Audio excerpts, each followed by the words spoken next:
mind. He is a mentalist by trade. He is the mind hacker. Please welcome Mr. Dave Egan. Thank you. I wasn't expecting that. I was expecting a little more, actually, but that's okay. That's fine. Good evening. My name is Dave Egan, and I call myself a mind hacker. Why? Well, a hacker uses a certain set of skills to sneak into a computer and steal information. And that's what I do with your brains. Now, when I say I'm a mind hacker, please understand that doesn't mean I'm psychic. I don't predict the future. I don't read people's palms. What I do is read people. And I'll explain what I mean in just a moment. But first, I thought you might be more receptive to all this if I first gave you the opportunity to play a game with me and maybe win some money. How does that sound? For this experiment, I'd like to work with you. Would you like to play a game and win some money? Come on up and let's make you feel welcome, everybody.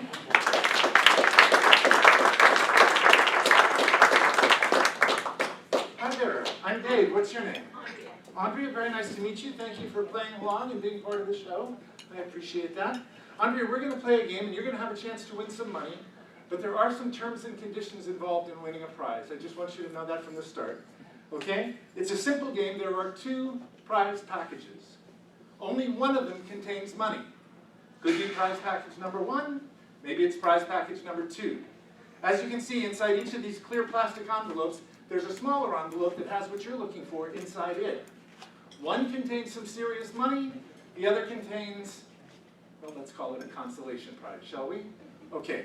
So you've got a 50-50 chance of choosing the one with the money in it, Andrea. All you have to do is trust your intuition. And while you're doing that, I'm going to try and influence you to pick the one I want you to have. Okay? So what's it going to be, Andrea? Envelope number 1 or envelope number 2? It could be reversed. Who knows? Yes. Now wait, were you trusting your intuition yet, or were you being influenced in some way? Because you notice I was pushing envelope number 1 pretty hard there. But that doesn't mean, no, that doesn't mean that's the one with the money in it. Or does it? I'll go with you. Well, let's work this through. So I'll give you one more chance. Would you like to go with envelope number 1 or envelope number 2? Would you like some help? Help? Okay, great. Audience, there's some serious money riding on this decision, so think this through carefully. Which one should you choose? Envelope number 1 or envelope number 2? Let me hear it. Perfect. See, Andrea, that was helpful. So which one are you going to go with? Envelope number 1? You're going to go with this one over here, okay. So reach inside there, pull out the little envelope that's in there. Hold that so the colored dot is facing the audience. I'll do the same with mine. Now, Andrea, you chose envelope number 2, the green envelope. And that was a fair choice because I gave you the chance to change your mind, didn't I? Well, you should have done that. Yes, you should. Because inside this envelope, there is a $50 bill. A real $50 bill, Andrea. A $50 bill that you did not win. But don't worry about the money, Andrea. When it's not given away in the course of the show, I'd like to donate it to some place where it can do some good. And I am a firm believer that charity begins at home, ladies and gentlemen. My home. So that means that you got the consolation prize, Andrea. All right, so why don't you go ahead and open that envelope carefully, reach inside there, pull out what's in there. I'll take that. Look, Andrea, it's a check. It's a check for $500. See, it's dated today, and it's signed by me. All we have to do is put somebody's name right there on that line. You walk away with $500. Isn't that great? Glad you came to the Rib Trader tonight, aren't you? Good.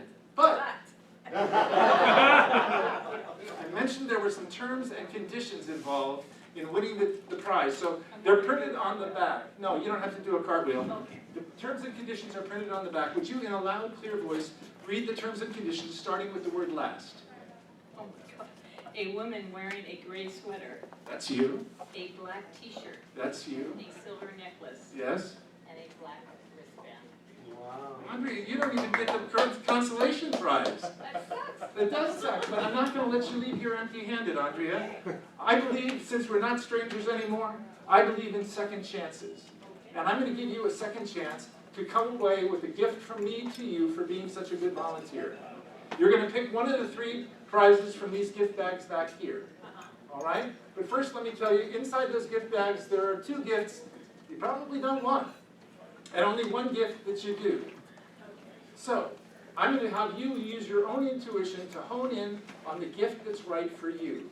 All you have to do is think of a single-digit number, that's any number between 1 and 9, and that's what we'll use, okay? Take one step back. Here we go. Let me show you how we're going to count the chairs. This is chair number 1, this is chair number 2, this is chair number 3. If we have to go higher, this becomes chair number 4, number 5, number 6, number 7, and so on. Does that make sense? It does. Okay, great. So far there's a number that only you know, that is only in your mind, yes? Yes. Great. So I want to make sure that's a totally random number. Not your favorite number, not a number you play on the lottery all the time, or not a number that means something to you, but just a totally random number. So whatever that single digit number is, double it. Just do it times 2. Can you do that by yourself, or do you need the phone a friend option? You got it. Okay, great, great. So now there's a number that you've come up with. It's a totally random number. What is that number? 12. Okay. Then let's count the chairs and see what you win. Okay. Here we go. That's chair number 1, number 2, number 3, number 4, number 5, number 6, number 7, number 8, number 9, number 10, number 11, number 12. Andrea, this could be your lucky day. Could be. Let me show you what you didn't win. First of all, you didn't win this. It's good for getting rid of things you don't want around the house. It's a rat trap. Good for getting rid of things you don't want around the house. But you didn't win that, Andrea. No, and you didn't win what's over here on this end either. If you had landed on this bag, you would have won this. Also good for getting rid of things you don't want. Well, you know what I mean. Yeah. So you didn't win that either, Andrea. And this one's not even used. That's just good to know. So you did win what's in this gift bag, Andrea. So there's only one gift inside there. Reach inside there. Pull out the gift that's there for you. That is a teddy bear from me, from you, for being such a wonderful volunteer. Thank you very much. That's for Andrea, everybody. Thank you, Andrea. But Andrea, I have to tell you, it wasn't just your intuition that got you to that outcome. I had a little bit to do with it. A little bit. See, I was betting that you weren't going to land on this chair over here, and I had a hunch you weren't going to land on this chair. I was actually betting it all that you'd land right there. Thank you.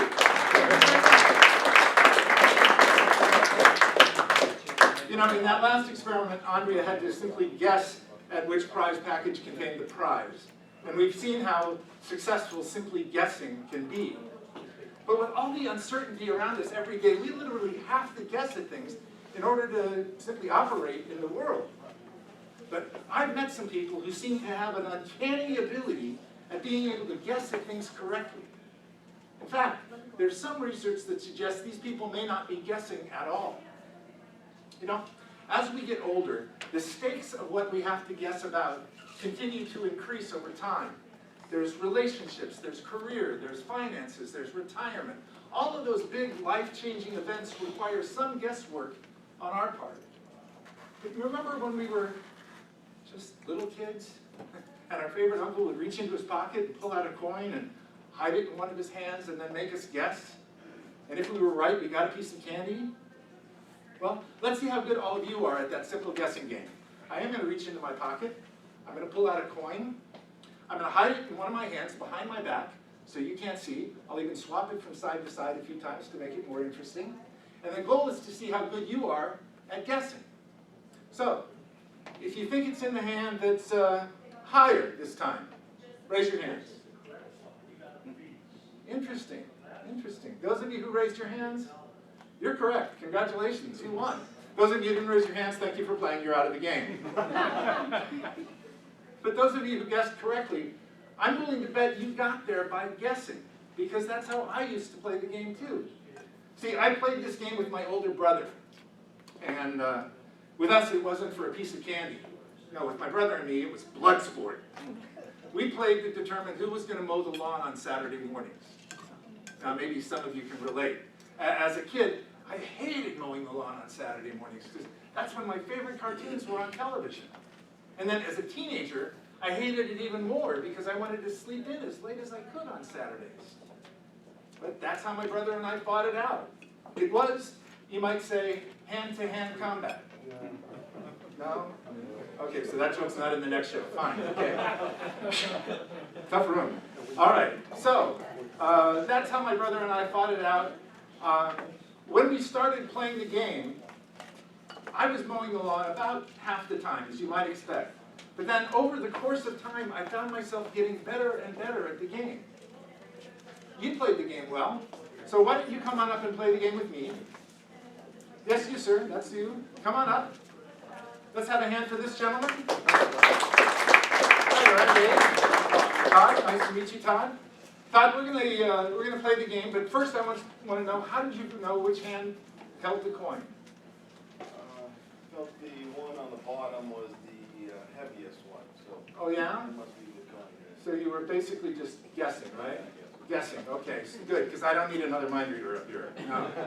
Okay, second question. Todd, how good are you at mowing lawns? I hire somebody. Okay, well, I'm kidding, because nobody has to mow a lawn today.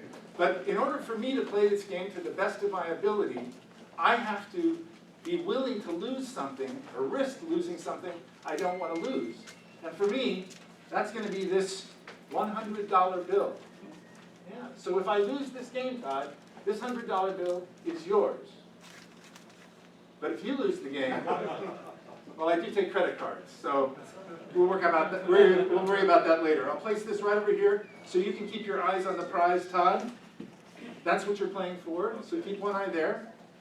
Now, when I played this with my brother, we played the best 2 out of 3 rounds, and you and I will do the same thing, okay? So take the coin, hide it behind your back in one of your hands. There is only one rule, Todd. The coin has to be in one hand or the other. You can't tuck it in the back pocket or something like that, because, well, Todd, that would be cheating. And you're not a cheater, are you?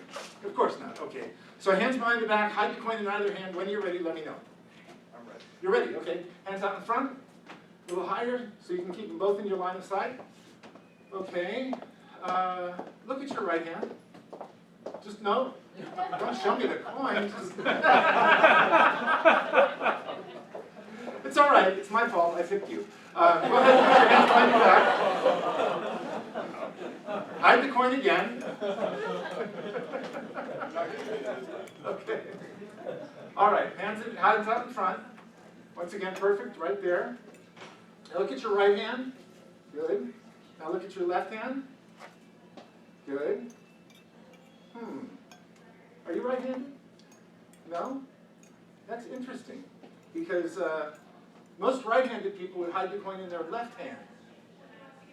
And you are not most people. You hid the coin in your right hand again, didn't you? Yes, you did. Okay. Thank you. Thank you. Now, maybe you thought that was just a lucky 50-50 guess. But remember, I've got a $100 bill on the line here. So would you be willing to guess if it were your $100 bill at stake? Not sure. So here's what happened, Todd. You take the coin.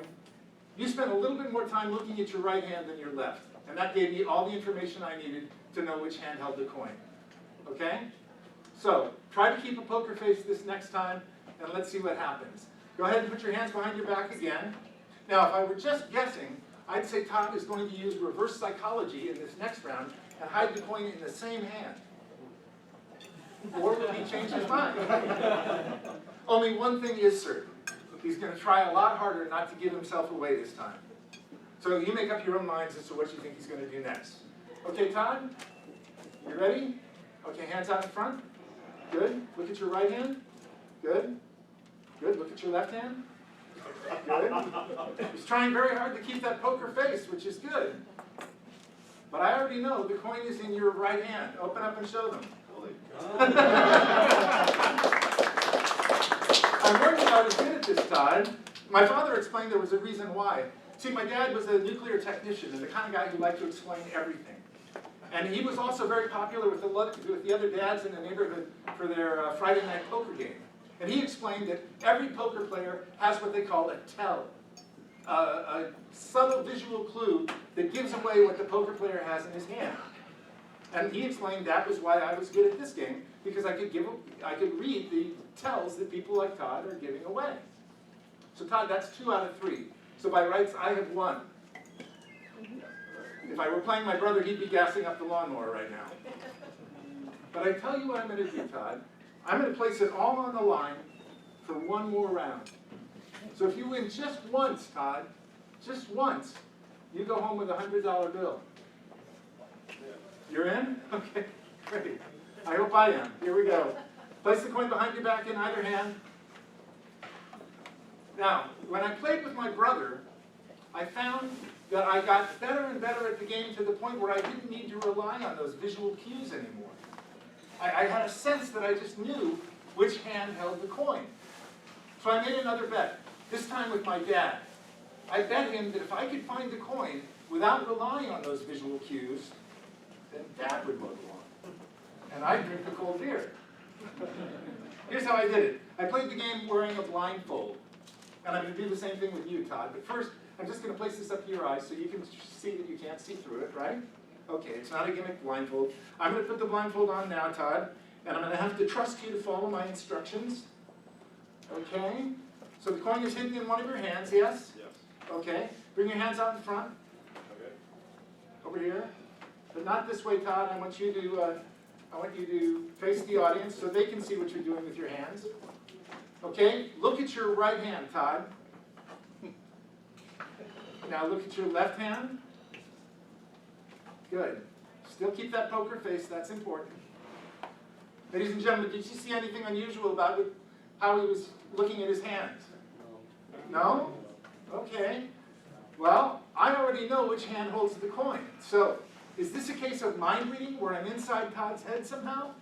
Or is this more like remote viewing where I'm looking at things through Todd's eyes? In this case, your guess is as good as mine. But I already know the coin is in your right hand. Open up and show them. There it is. Thank you, Todd. Don't worry, you don't go home empty-handed either, Todd. You get candy. Yes. You're a grown man, I can give you candy. If you were a little boy, that would be a violation of my parole. So you get the candy, you get my thanks, and you get all this applause. My name is Egan, I'm the mind hacker, and you've been terrific. Enjoy the rest of the show. Good night. Another round of applause for Dave.